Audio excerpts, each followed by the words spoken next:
কেমন আছো সবাই? সোমবার দিনের লাঞ্চ বক্সটা তোমাদের মনে বেশ ভালোই লেগেছে। আজকে তাই শেয়ার করে নিচ্ছি মঙ্গলবার দিনের লাঞ্চ বক্স। ঝটপট করে দেখে নিই লাঞ্চ বক্সে আজকে কী কী আছে। আজকে চিকেন স্যান্ডউইচ করছি, কিন্তু বাঙালি মায়ের মতো। এখানে চিকেন স্যান্ডউইচ যেগুলো করে সেগুলো সেদ্ধ চিকেনের সঙ্গে মেয়োনিজ মিশিয়ে একটু চিজ দিয়ে কিছু একটা করে দেয়। মাংসগুলো কুচি কুচি করে কেটে আগের দিন রাত্রেবেলায় পেঁয়াজ, আদা, রসুন, একটু ধনে গুঁড়ো, একটু জিরের গুঁড়ো, একটু লঙ্কার গুঁড়ো, লবণ, গোলমরিচ, লেবু আর একটু ধনেপাতা দিয়ে ম্যারিনেট করে রেখেছিলাম।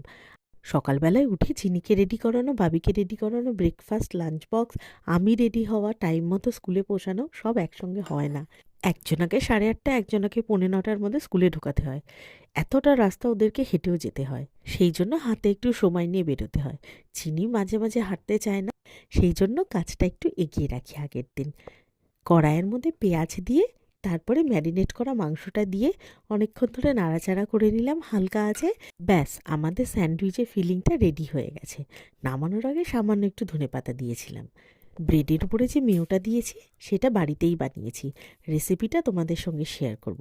যেটুকুনি মেয়ো বেঁচে গেছিলো তার মধ্যে একটুখানি সেজওয়ান সস দিয়ে নাড়াচাড়া করে আরেকটা বক্সে দিয়ে দিয়েছিলাম, যাতে ব্রেড স্টিকটা দিয়ে খেতে পারে। চিকেন স্যান্ডউইচটা তো রেডি হয়ে গেছে। আর দিয়ে দিয়েছিলাম চকলেট। ডেজার্টে কিছু না দিলে আবার মন খারাপ হয়ে যায়। দুপুরবেলা খাওয়ার পরে আর রাত্রেবেলা ডিনারের পরে ডেজার্ট এদের চাই। অনেকটা করে হয়তো খায় না, অল্প করেই খায়, কিন্তু অবশ্য করেই চায়। বন্ধুরা সবাই মিলে খাওয়া শেয়ার করে খায় বলে আমি একটু লাঞ্চ বক্সে বেশি করেই দিয়ে দিই।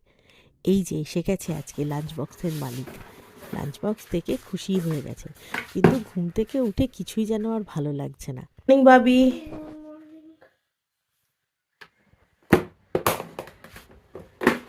দেখি একটু মুখটা।